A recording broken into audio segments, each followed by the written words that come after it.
วัสดีครับผมชื่อนายวสันต์ ลีละยุวะนะครับผมอายุ 65 ปีเป็นศิษย์เก่าคณะเกษตรศาสตร์มหาวิทยาลัยเชียงใหม่รุ่นที่ 6 รหัส 128049 ผมได้เข้ามาเรียนที่มหาวิทยาลัยเชียงใหม่เมื่อ 48 ปีที่แล้ว และจบคณะเกษตรศาสตร์ได้รับปริญญาวิทยาศาสตร์บัณฑิตสาขาเกษตรศาสตร์ผมใช้เวลาเรียนในหลักสูตรนี้ 3 ปีครึ่งซึ่งเป็นเรื่องพิเศษสำหรับนักเรียนเกษตรในสมัยนั้นเหตุผลที่ผมเรียน 3 ปีครึ่งเพราะว่า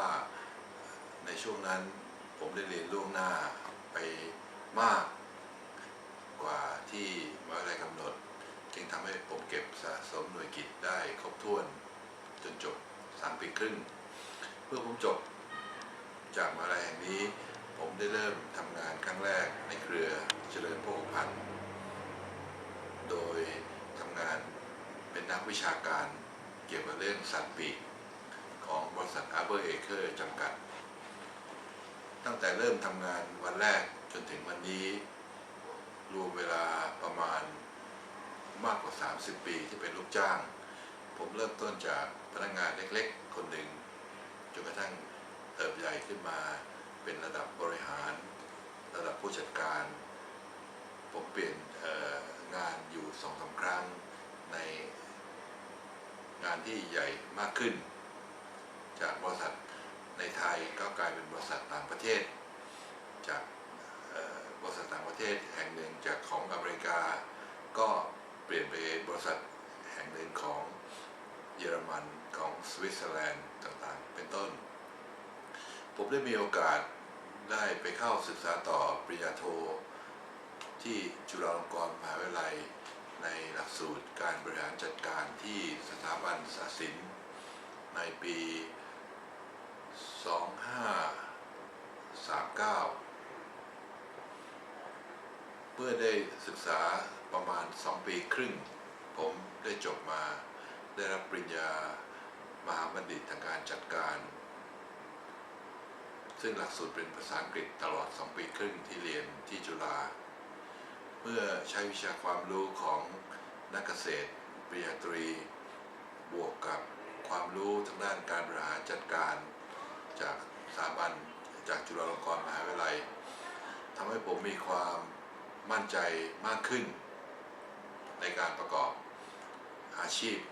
ของตนเองตอนผมเรียนปีสุดท้ายในเรื่องการบริหารจัดการที่จุฬา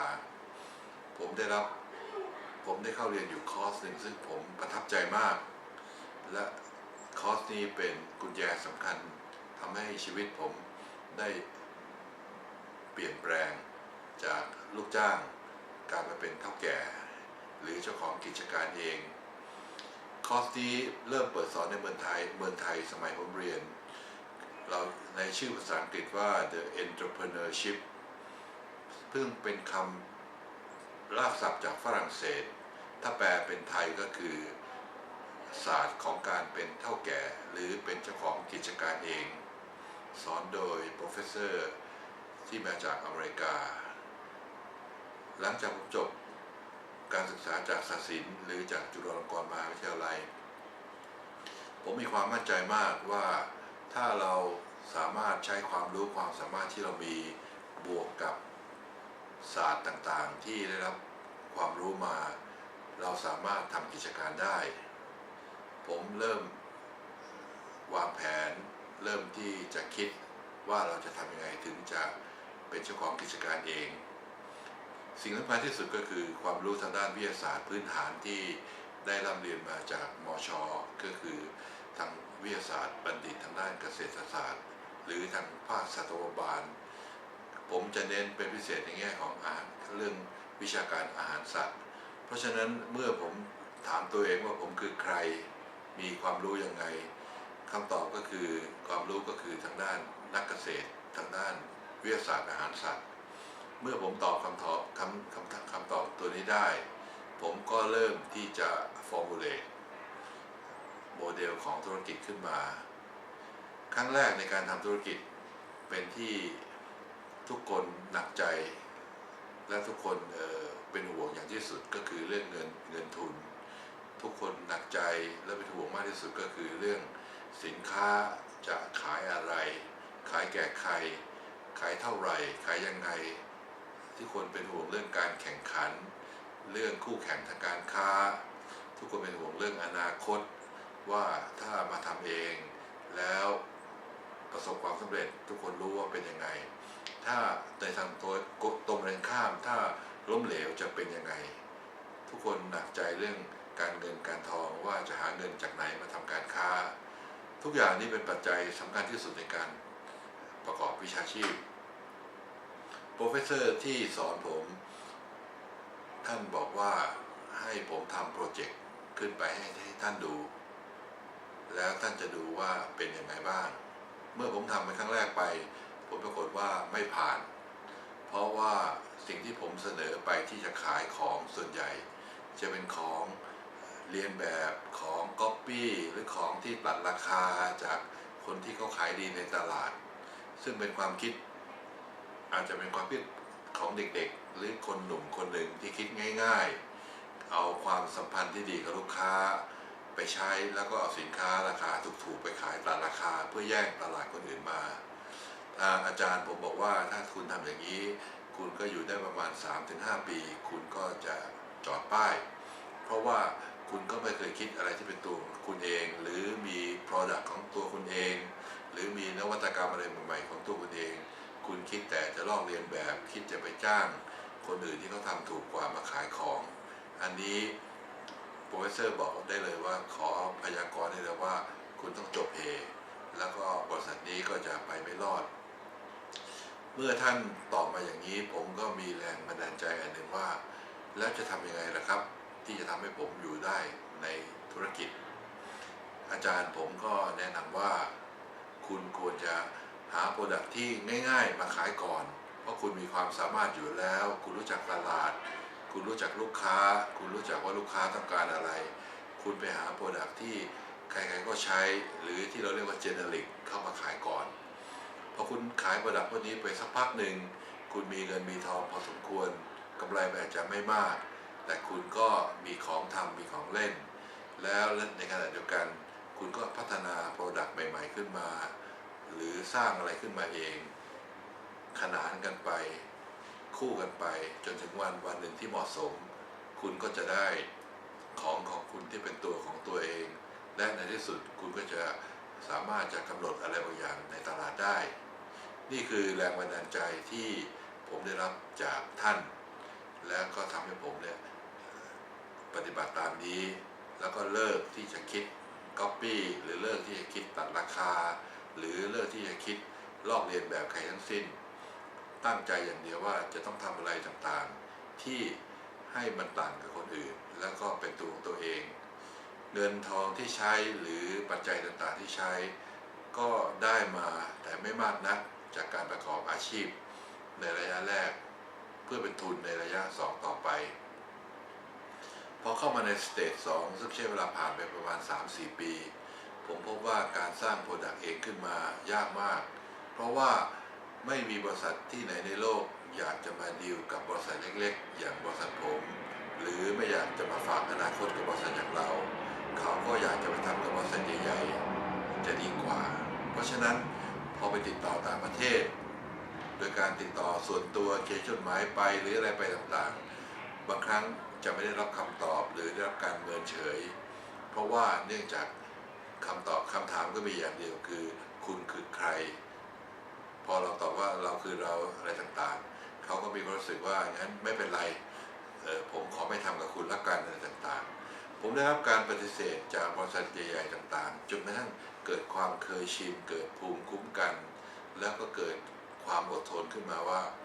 เอาเมื่อไม่เห็นคุณค่าของเราก็ไม่เป็นไรเราก็พยายามสร้างขึ้นมาจนกระทั่งธุรกิจผ่านไปสเตจแรกเมื่อประเมินดูแล้ว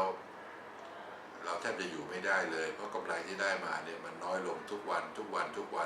เนื่องจากสินค้าเราไม่สามารถเป็นของโดดเด่นได้และไม่สามารถเป็นของที่นำตลาดได้เลยเพราะเราเป็นผู้ตามมาตลอดผมใช้เวลาประมาณ10 ปีในการพัฒนาสินค้าพัฒนา อะไรต่างๆจนกระทั่งเริ่มประสบความสำเร็จขึ้นมาทีละ product 2 product ทีละตัว2ตัว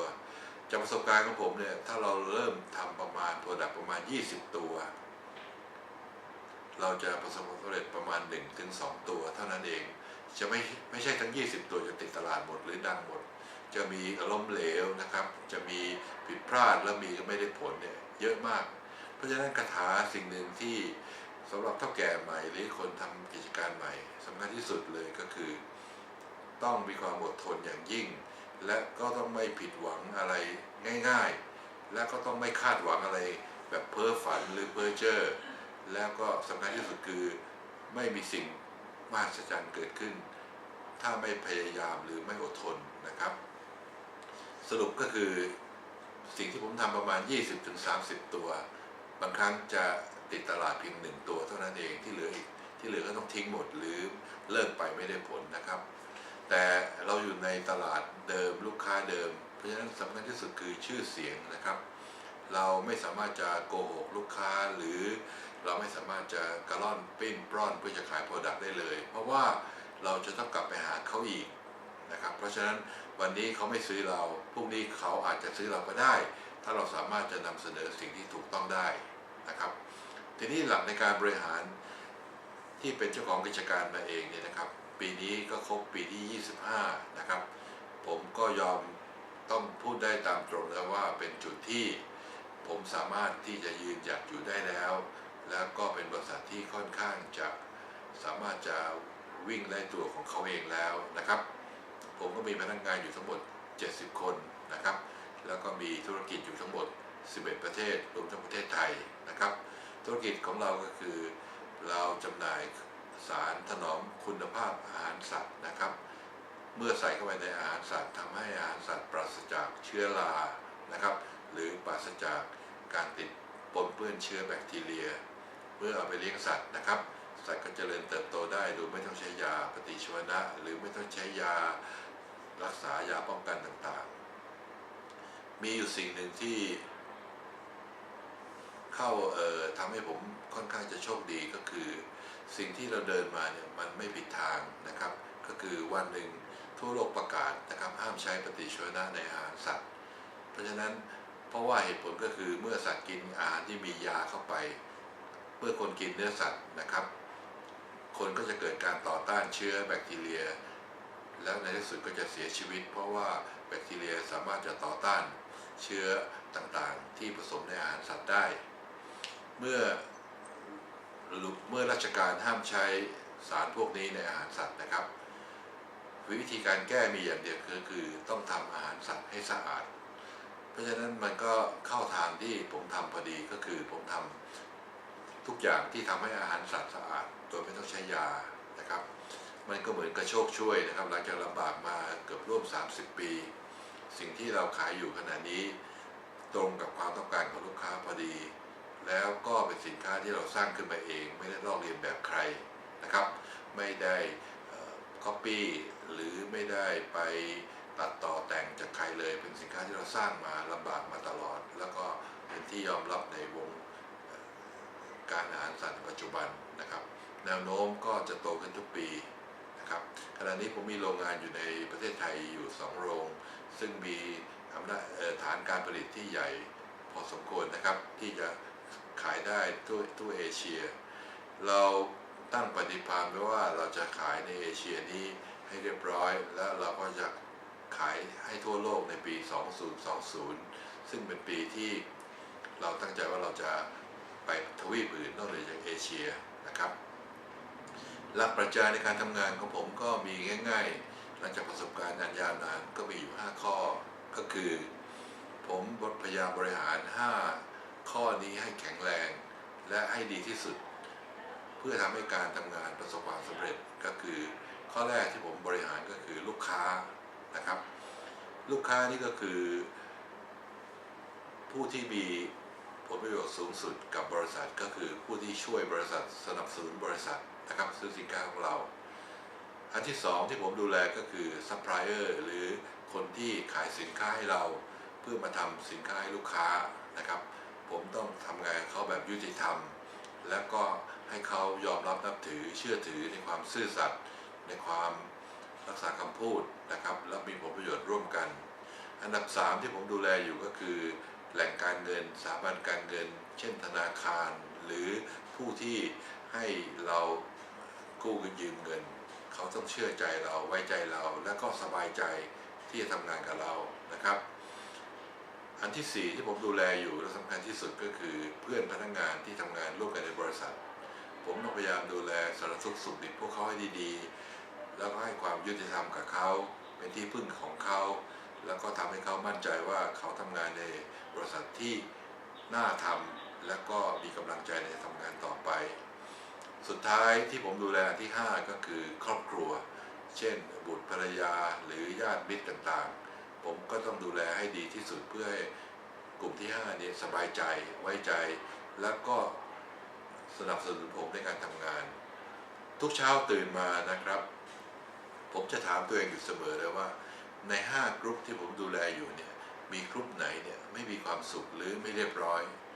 เช่นผมพบว่ากลุ่มที่1เช่นลูกค้าวันนี้มีปัญหาผมก็จะต้องรีบนั่งดูปัญหาแล้วก็ใช้ความสามารถใช้ประสบการณ์เข้าแก้ปัญหาเข้านั่งคุยกับลูกค้าเพื่อแก้ปัญหาให้เรียบร้อยการแก้ปัญหามันมีไม่หลักมันมีง่ายๆนิดเดียวคือยอมรับปัญหาแล้วก็ยอมถอยหลังที่จะให้ปัญหาจบไม่มีการใช้ทิฐิมานะหรือฉันเอาชนะคัดค้านหรือต้องการเป็นผู้ชนะหรือให้ต้องการให้ใครเสียหน้าอันนี้ถือว่าเป็นการแก้ปัญหาแบบผิดพลาดอย่างยิ่งใหญ่นะครับการแก้ปัญหาคือการพบกันเข้าใจกันแล้วก็ทุกฝ่ายแยกกันไปด้วยความสบายใจ